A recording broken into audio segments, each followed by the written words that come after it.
So, hello everybody. Good afternoon. My name is Sarah, and I'm part of the team at Fulfilling Lives.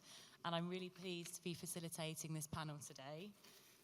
We've got 4 fantastic speakers, and I'm going to kick off by asking a couple of questions and then open out to questions from the audience. Without further ado, can you all introduce yourselves and explain how co-production or lived experience fits into your roles, and tell us briefly about the last co-production piece of work you were involved in? My name is Winston Allamby, and I work for Fulfilling Lives, and I am the community engagement and mentor. I have lived experience, and also part of my role is to make sure that lived experience is embedded within the whole program, and that means that I go to the community to speak to people who are affected by the issues that our program addresses. Not only do we speak to them, but also we try to make them inclusive within our program in terms of developmental opportunities. Hello, my name is Lady Unchained. I am a poet, mentor, broadcaster, well, award-winning broadcaster, should I say. I'm really starting to believe that now. Thank you. And I am the founder and creative director of Unchained Poetry, which is an artistic platform for artists with lived experience of the criminal justice system. I think the biggest thing I've done recently is actually, after 18 months of lockdown, we finally had Unchained Nights back. So my artists, who all have lived experience, came, performed, and we worked alongside arts admin who support me as an artist and the artists that I work with, so I can tell you a lot more about that later on. Thank you. I'm Darren Murinas. Can you all hear me in them very expensive seats at the back? Just making sure. Chief Executive of Expert Citizens, a trustee at Lankelly Chase Foundation, and an advisor to the National Lottery Community Fund. A few titles there. I have lived experience of multiple disadvantage, if that's what we're calling it this week. Last week it was multiple and complex needs. And so everything we do at Expert Citizens, we do and co-produce. We work with various partners, not just in Stoke, but up and down the country. We have what we call co-production in our DNA. So a bit like what Katie was mentioning earlier, we remove the word sometimes and just get on with it and remove some of them barriers. We're working on multiple projects all the time and helping other organisations co-produce, if that's with our local authority and co-producing their homelessness strategy, or a research project which we're currently working on in partnership with Staffordshire University, calling Raising Voices, Changing Minds and Ending Poverty, where we train up and help people with lived experience become community researchers, where they gain qualifications. So, people who are living it, breathing it, being the researchers in equal partnership with an academic university. My name's Lucy. I am part of Revolving Doors and part of the Changing Futures support team. My role now is to support all the different Changing Futures areas with their co-production and really helping them to embed that into what they're doing, sort of moving forward and building on what was done in Fulfilling Lives. My previous role was within Fulfilling Lives. I was the involvement lead of Independent Futures Facilitator in Bristol. So that was a fully co-produced team where the members all had lived experience. They got involved with lots of different projects across the city and nationally, and the group was, it was group-led, so I would help them mould how they wanted the group to be and how they wanted it to run, and we sort of pushed forward their ideas and made sure that whatever our focus was what really mattered to them. Thank you. What a lineup.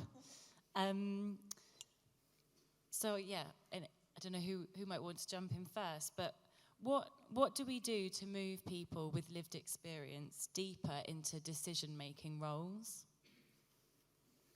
For me, it's how we start to recognise lived experience as an expertise, equally as practice and learnt experience and academic experience, and really helping them people to empower themselves to move along that journey.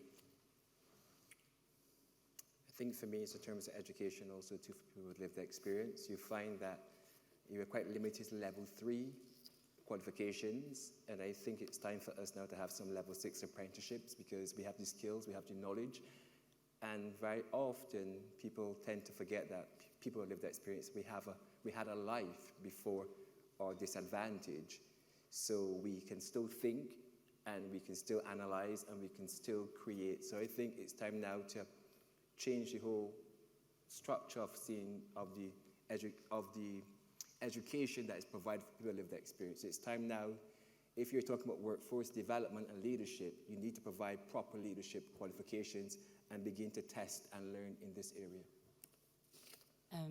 I think for me, it's so much, when we're trying to empower people who've lived that experience, we need to put them in positions of power. We can't give them that power if they're still behind a closed door, if they are still being portrayed as, you know, criminals or people that just want to go back to prison in the media. I think it's a bigger journey because there's so many of us that want to make this change, but we're not working together. And I think that's the issue. So we need to figure out how we work with the media, we work with schools, we work with prisons. You know, prisons need to be able to contact someone like myself or someone like Darren, like to say, look, hello, somebody's come out of jail, what can you do for them? And if that doesn't happen, that person is kind of thrown back into the real world with all these new labels that they never had once before, and kind of watching the media going, actually, maybe I'm always going to be a criminal, or maybe I just deserve to be in this position.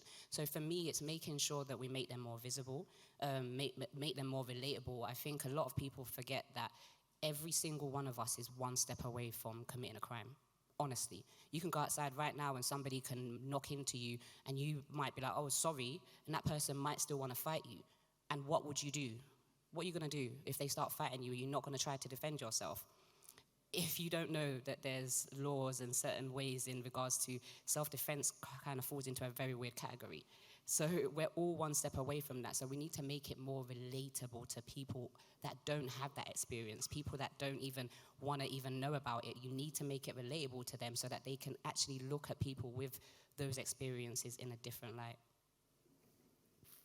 Yeah, I totally agree with that. And I think there's something as well about making sure, helping people feel really empowered to get their voices heard and to hear and help them express themselves, I guess, with what really matters to them. And I think there's all the side Winston was talking about with the training and things, but I think there's also something that we need to be thinking about in terms of how we adapt our spaces. It's not about shoehorning people into places where we feel really comfortable in the system.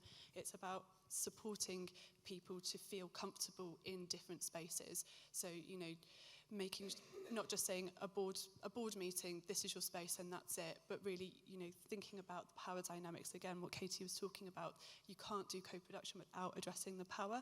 And if we're just asking people to meet us where we are as professionals and in the system, we're not really doing co-production. We need to be thinking about how we can address those power dynamics in the room to make sure that everybody feels able to speak up and get their voices heard.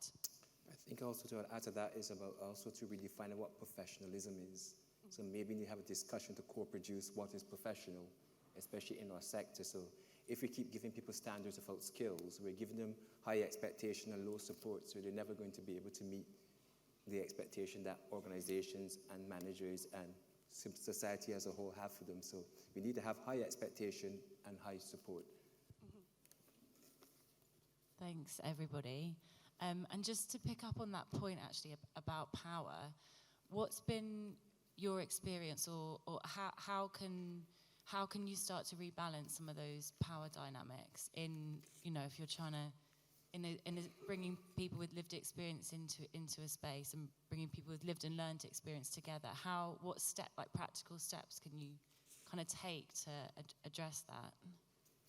And for me, I mean, we can never create a safe space for everybody. Well, as long as we're aware of that. But it's also about creating that space of equity, isn't it, like Katie talked about earlier, but also recognising that we're all bringing them different skills. You know, very often we, you know, as a sector, we love to pay a consultant can come and tell us about safeguarding or write us a strategy or, you know, help us with our communications.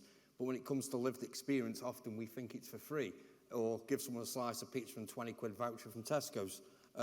It's not. You know, we need to start valuing that expertise like to talked about earlier?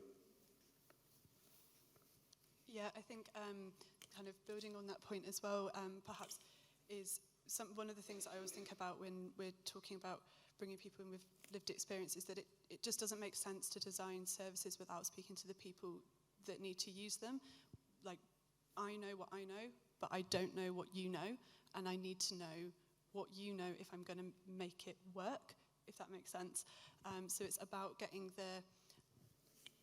lighting up the whole picture. I can see what I can see here and from my personal experience in the past, but I don't know what it's actually like to walk in somebody's shoes through the processes and systems that we create.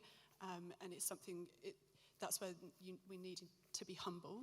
We need to be coming together saying, I want to learn from you. And that goes for everybody, I think, when we're all coming together, is keeping that sort of humble, inquisitive without being asking too many questions, if that makes sense. It's sort of trying to build that big picture together. And I think if you can get people in a space together with those principles, those sort of values that underpin it, that's where you can start getting a much better power dynamic coming in. Yeah, I think also to with power, we often forget preparation because there's a massive assumption that everybody's entering the same space with the same skill level. So on top of that, your voice is not heard, you're in a new space, there's a power dynamic. How are you going to find the confidence to challenge the power? Where I think if you begin to prepare people to enter those spaces, they will have the confidence to question the power dynamic because they'll be aware of it and they'll be confident enough to deal with the space. So I think we need to spend more time on proper preparation before we just jump into co-production. Yeah, most definitely. Yeah. I think, obviously, when we talk about power, it's crazy. Again, I have to say we have to put people like us in those positions of power. But I think the people in that position of power already need to take a little step back. They need to kind of just get off of that high horse and just sit down for a minute, because what they're doing is not making sense. I go into prisons and I, lead workshops, and I've gone into a prison, a female prison, a prison that I was once an inmate in, led 2 workshops, and, I was promised a tour of the prison.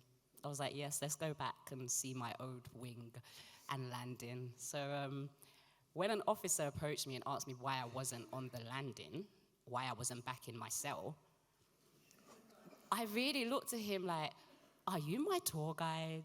And it was the 2 women who I was with who actually spoke up for me. Because in that moment, I laughed. And if you get to know me, I laugh about loads of things. Otherwise, I will cry every day. Okay, I laughed. And they basically said to him, this is Lady Unchained. She's been here all morning. Do you understand? Now, the issue that I have with that is, obviously I didn't say nothing. Everyone said I should have said more. But the problem is, this man has never seen a black woman come out of jail and build a career. So how do we get them to see us? Because that is the problem. What they're seeing is black women, black men, young white men, working class, coming in and out of jail. And they see that revolving door that people go in, go out. They don't get to see the other side. So what we need to do is show them the power that we already have, and just maybe they might release some of that power to us and make us their contact. When people are coming out of prison and need help, they will contact us and not judge us the next time we come into that prison, because that could have been the same day that I say, I'm never going back into a jail. But because of the work that I do, and because I know that each woman in that prison probably wanted to have one-to-ones with me, I made sure that I continue to do that work. So all those people in power need to take just a little step back and really understand who really has the power. Because if you think about it, if we all wanted to just be criminals, then we would all just be criminals. But we're fighting every day to make sure that we make a stand for all those people that are still in prison, but all those people are still supported by people in prison that see them as criminals for life. So that needs to change in order for that power to happen. Definitely, and I can totally relate to that. I remember a number of years ago, I've been out of prison for 6 years, and I was doing a local radio broadcast, and a police crime commissioner phoned in. Now, I've not committed a crime in that 6 years. I totally turned my life around myself. No support from the police or the crime commissioner at the time. And he basically says, well, if criminals like, there's a small percentage of criminals like Darren who will turn their life around. And I thought to myself, you're still labelling me that. You're still showing that power dynamic. I'm still a criminal, but I haven't offended for years. So yeah, we need to think about that language, that power hierarchy. But also, I think about sometimes people have worked for many years to gain that power. Why are they suddenly going to give it away? Or why would they want to give it away? Because it's the right thing to do sometimes, to get more involvement, to level that playing field. Thank you. That's both really powerful stories. I'm going to see, is there anyone in the audience that had any questions? No, okay. Katie.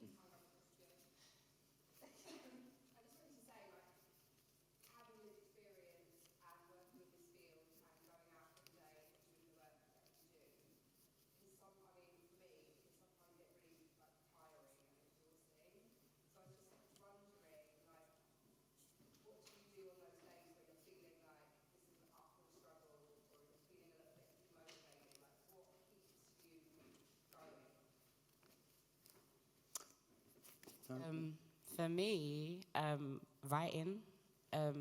Obviously, we've been in lockdown, and I'll be honest, when the whole lockdown period kicked in, I really had to convince myself that I wasn't in jail. Because the first time I've heard the word lockdown was when I was in jail. I didn't know what lockdown was. And now you're telling me I'm in a lockdown. I'm like, what do you mean? I'll be back in jail, but I didn't commit a crime. So I had to really go back to basics. And actually, I started to act like I was in prison, which is weird. I woke up and started doing like push-ups, and I would wake up and obviously I've got a dog. That's the only thing that would alert me that I'm not in jail, because my dog is barking at me like I need to go to the toilet. So I got up, take the dog out, do exercise, start exercising, write some stuff in the diary. Every time I got triggered, for example, when they started giving out fines, and this is so weird, that everyone else is like, oh my God, they're giving us fines, that's not fair. When they started giving out fines, it reminded me of red pen. When you get that red pen in your file in jail, like I was like, oh my God, now they're writing us up outside? Like, what? So I think going back to basic, and honestly, therapy is life-saving. It's when you find the right therapist, and sometimes you might not have the money for a therapist, sometimes you only get a few sessions, but you can become your own therapist, and I learned that in jail. I mean, for me, Katie, I've found myself in different places and environments I never thought to be in. But also what I've found is we seem, and this is no disrespect to anyone else, we seem to put a lot more hours in and work a lot harder sometimes to prove ourselves. Sometimes we get that imposter syndrome as such. So for me, to make me feel a little bit better, I'll go and spend time with people who are living it and breathing it on the streets now, and spend a bit of quality time with them people, because I know why I'm doing what I'm doing then. It brings me back to that sort of basics, and really think, I'm here as a bit of a mouthpiece sometimes to help these guys get where they need to get to in life, and that really brings it back home to me and re-energizes me. I think for me, I just have a balance in terms of sleep and exercise, because at the end of the day, I'm not used to anyone if I'm not used to myself. And also too, realizing that I can't fix everyone's problem, and some days are really going to be hard, and there's some days you need to admit to yourself that this is a tough day, and just finish the day. So for me, just exercise and having a balance. And cry sometimes.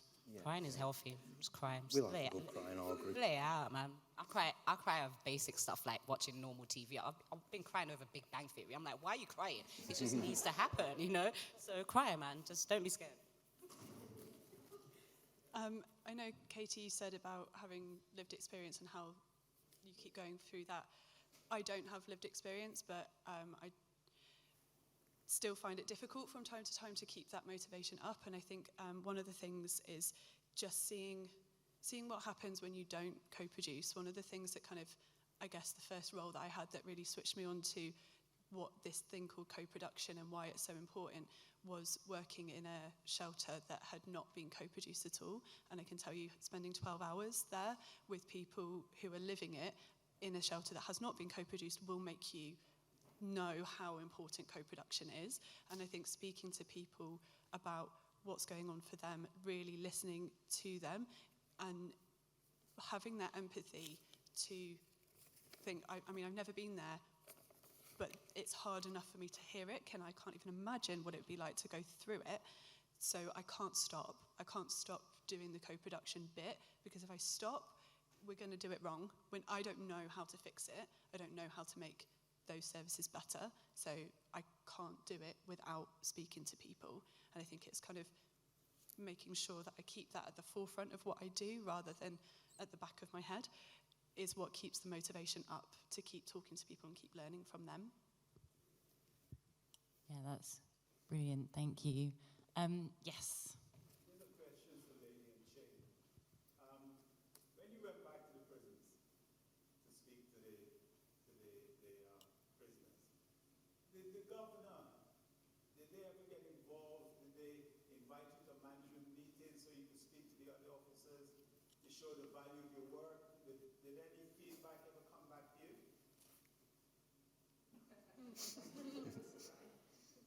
No. To be honest, I've been asked this question many times, and somebody answered it for me, and he was like the head of prosecution commissions. And he said, I can answer that question for Brenda, and I can tell you, no, they won't. The prisons won't contact me because I prove that their system doesn't work. What are they going to put me on a stand to say? Your system doesn't work. Clap for her. She made it out. They won't do that. What happens is prison libraries contact me. I work for National Prison Radio as well, so I'm constantly on air talking to over 80,000 people in prisons every week. Those people reach out to the librarians, charities reach out to me. It has never been the prison. Not one prison has ever said to me, come and sit in a meeting. I have gone to Thameside and I met the assistant governor there, but the project didn't happen. So, no, I just don't think they want to work with me. And this is why we're here today, because those are the kind of connections, those are the kind of partnerships that really need to happen. People should be willing to say, actually, we know Lady Unchained does amazing work. We know that, she talks to people in prison every week. Let's reach out to her and see if we could do some kind of talk with her. Probation should be reaching out to me. And I will talk about probation a little bit later, but no, those people don't reach out to me, unfortunately. I thought you could tell from my smile when I was there. Yes, Stephen. Hi, thanks.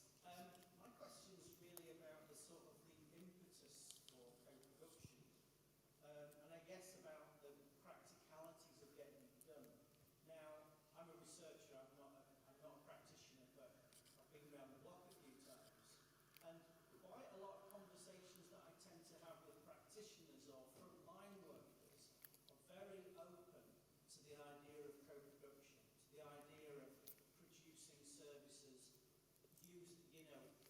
alongside people with lived experience and taking advantage of those experiences. But management may be in a very different place where we've got lots of... So the impetus for co-production stops there, if you see. So I just wondered if the panel has got any experiences of some of those blockages that occur when there's very well-meaning people in organisations, but those with the power to affect that change don't necessarily have the wherewithal to do it. In my opinion, this is where system change and co-production come hand in hand. So when we think about what was talked about on the panel before, it's about the people that we're talking about there who need to affect the change, listening to what's happening on the ground, if you like. There's a reason why key workers or frontline staff are going, it needs to be co-production. It's because they've seen it, they've been, what I was talking about with being in the hostel, they've been there, they've seen it, they've seen when it doesn't work, that it's a problem. And it's then bringing everybody together in this co-produced space. It's this, I've got a spotlight on my stuff, you've got a spotlight on your stuff. The managers can see what they can see, but they can't see what's happening on the ground, and they need to, and that's where the system change happens, and why, in my view, you can't do system change without co-production, because you need that whole picture, and you need to get everybody together, feeling able to share their voices and share their experiences in order to unblock those blockages you're talking about. Yeah, I think from my perspective, I'm not a researcher, but I can take a guess, and I'm willing to bet that organizations who take up co-production have values, and those clear values, this is what we stand for, this is what we do. And I would bet that organizations that are resistant to co-production doesn't have an ethos or a value, or a practice ethos or value. Because when you have an ethos and a value system, everybody is pointing towards the same direction. But the disconnect is not so much in management, it's a disconnect in priorities. So the frontline staff wants to see improvement in people's life, finance wants to see a balanced budget, HR wants to see what's those star things improved. So they're different priorities. But if we go back to a value-based organization, like our values are we're human, we are bold. So whether or not for me, we are all going towards the same thing. And then, because you have a value system, then you can begin to embed a culture of co-production, because what you're looking for is cultural change within the organization. So I think many of these organizations need to go back to restructuring and really examine them. And that could be a good research project to look at those with values, clear values, and those without clear values, and see if that's a correlation or causation for the blockages.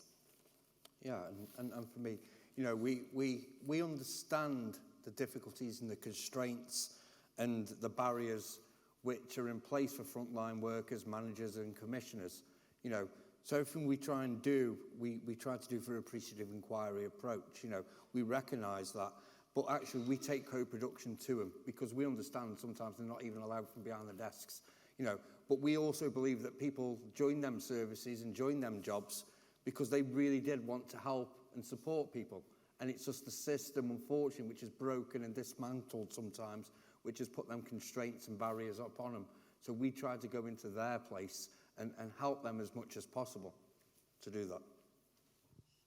I think that, I don't want to sound terrible, but in order for these changes, I know obviously we're saying we're working together, the people on the front lines are coming forward and they want to make these changes, but literally what Darren's saying, like, something is wrong. There is something wrong. The structure, the way it is wrong. Do you understand? So if it is that at the beginning, it's all like, yeah, we agree, this is great, and then it gets to the head person, he's like, well, actually, I don't think so, it's not great. What's wrong with that structure? It's broken, again. And I think we also need to think about these numbers. I think as the public, we have all these stats and numbers, and every now and again you hear the media say, this many offenders have gone back to prison. Some of these numbers are not real. They're not real, let's just be honest. There's numbers that say that so many people after prison have been rehoused. They're being given tents. Do you understand what I'm saying? There's something broken here. We all know that, and that's why we're here. But the people above, it works for them. It's not broken for them. It works perfectly fine. They get paid at the end of the week and they get their money and somebody else goes back to jail and they're like, oh, another tax money there, we got it. It's not broken for them. It's only broken for us that actually want the change. So really and truly, I think we just need more whistleblowers. Because if people that's going into these positions want to make the change, then they get there and realize, actually, I can't make the change because all my managers are saying no. All my bosses say I can't make that change, even though I know that there's 25 charities that can make that project work in an instant, and they've got the funding and they've got the money to do it.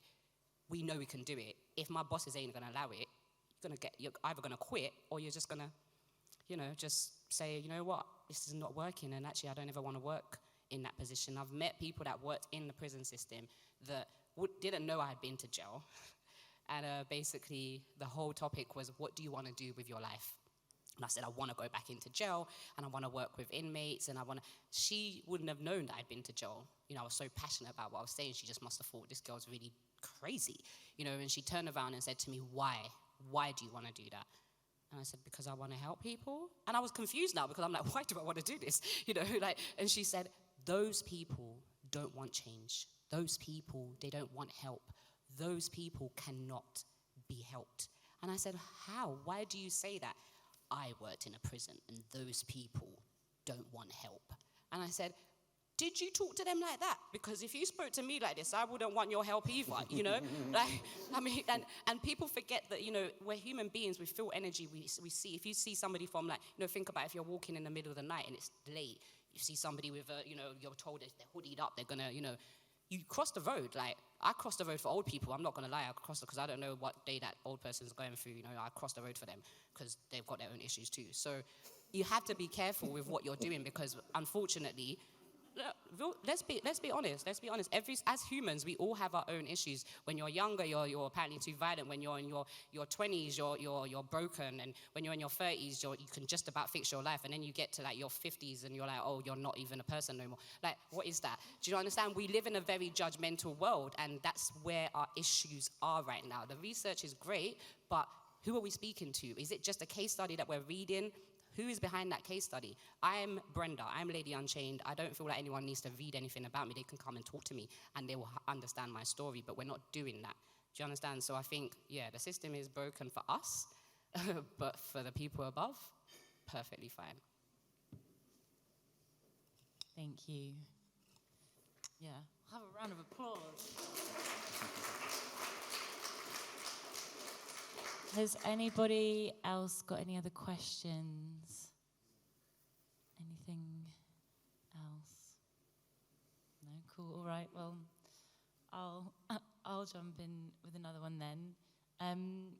What are your top tips for making co-production like fun and enjoyable? Or what's the most fun that you've had with doing co-production or bringing in lived experience? I feel like I've been speaking for ages, and I might need to leave the stage a minute just because I know I've got to talk in a minute, and I want to give you my best talk ever, but I really do feel like I need to use the loo as well. I had bare like coffee. I'm not going to lie to you. I'm just going to put it out there. Just going to put it out there straight away. I'm going to say something, and I'm going to like quickly slide out there. But I tell you what, the best experience of lived experience, especially with co-production and working with those people that need my help, you know, going into a prison and working with young kids who are like, nah, I don't write positive stuff, man. You're that positive stuff. I don't do that, like, you know, because drill is just killing it right now. Everyone wants to be a drill artist, you know. So my thing is, okay, if you want to be a drill artist, write something positive on drill. They're like, nah, that's long, like, that's dead, like. All right, okay. How could you see your life? Like, what do you see tomorrow? Like, oh no, but tomorrow I'm in jail. Okay, but let's think about outside of jail. I know you don't feel like you have something positive to write about now, but how do you visualize your life outside? How can you make that positive? And to be in a session from week one where some of the boys are like, nope, I don't want to work with her. Nope, I don't care if she's got lived experience. Nope, nope, nope. To actually, you show me that I could build using my label, using my conviction. I can do something with it. Because right now, people in prisons are not being shown me. They're not being shown us. They're not being shown the map. You get out and it's like, go on, fix everything. You're fixed now, apparently, after your sentence. That's not the case. There's no map. You know, I think the best quote I ever heard was from Carl Cuttermore, who's another person with lived experience and an author. And he said, when you get out of jail, they tell you need to get across the river, but they don't give you a boat. So how are you going to get across the river? I can't swim. Like, you know, if you can't swim, you're drowning. You know, and this is just the world that we live in. So co-production for me is seeing the change, you know, seeing that after effect of having that one-to-one conversation with somebody, or 3 people or 3 boys that literally did not see that there was a world outside of that sentence, to then be like, actually, I might be able to be like Lady Unchained. That is co-production, and that's people getting, like myself, going in and using their lived experience and working with those people that need to hear that, and that's the power of that for me. So I'm going to slip away like this. Yeah, wow, how can I follow that, but I'm going to try. I mean, for me, you know, we work and we're in a world which is, you know, which is hard. Times are hard. There's more violence. There's more negativity. So doing co-production with love, hope, humility, and also including fun. Because I think fun and doing things with fun can build them positive relationships as well. You know, we're working with people who are having a pretty shit time of it. You know, so we need to make them times a little bit better for them people, and doing it with fun and love. How can help us on that journey a little bit? Yeah, I was going to actually say the relationships is probably the fun bit, and the bit that kind of makes it really enjoyable. So really getting to know people. And I don't mean like get to know their story and ask them what happened to them in their lives. I just mean get to know them. Like, I see myself as more than just my role, and they're way more than just the problems that might come along with having lived experience. It's about getting to know them, about supporting them as well in their sort of their journeys, whichever way that may go. I think one of the things that always sort of made me smile when I was working with Independent Futures, and one of the reasons why I so nearly didn't leave, was that it was meeting somebody when they first wanted to join the group and saying to them, this is a group that works on system change, we want to hear your voice, and them go, no, you're never going to want to listen, or people will never hear me, or I can't do that. And bringing them into the group, having them see others in the group going and doing, and then seeing their confidence go up and up and up until one day they were the person that the new people were coming in going, I could never be like that, I can't get my voice heard like that, and watching them do that, and then watching them then go on and do some absolutely amazing things. This is the first time I've done something like this. I am normally the cheerleader in the background going, yeah, you can do it, you can do it. And that, for me, is like the biggest enjoyment of co-production, is watching someone who starts off thinking, I can never get my voice heard, and seeing them make a whole room of people have this huge impact and really listening to what they have to say. Yeah, I think for me, it's about relationships, like Lucy said. I think for me, the fun is when you enter a space and nobody has a title. I think we've been to somewhere where we sat around tables like this, and no one was allowed to say where they were from, their position, and the dynamic, the atmosphere was so enjoyable, the creative energy that was there. So I think for me, it's just, what I find fun is a synthesizing of different ideas, because sometimes we can get in a co-production trap where we're talking about being different and being diverse, but we're all thinking the same thoughts, or have the same pet hates, or hate the same institutions. So sometimes it's just when we come as our whole selves and sit as people and leave creating something totally new.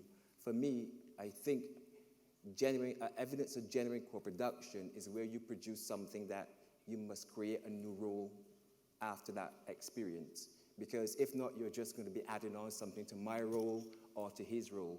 When you're co-producing, you must, I think, as good evidence is you come up with a new role that someone must take up, because this product needs to be championed. It needs full attention. So for me, that's fun co-production. Thank you. Is there anyone want to give some final closing thoughts? I think, well, for me, I think as, I very much like what Katie spoke about earlier. Let's just go out and do it. Let's go out and do this, and instead of just talking about it, co-production. Let's just go and work together as equals, yeah?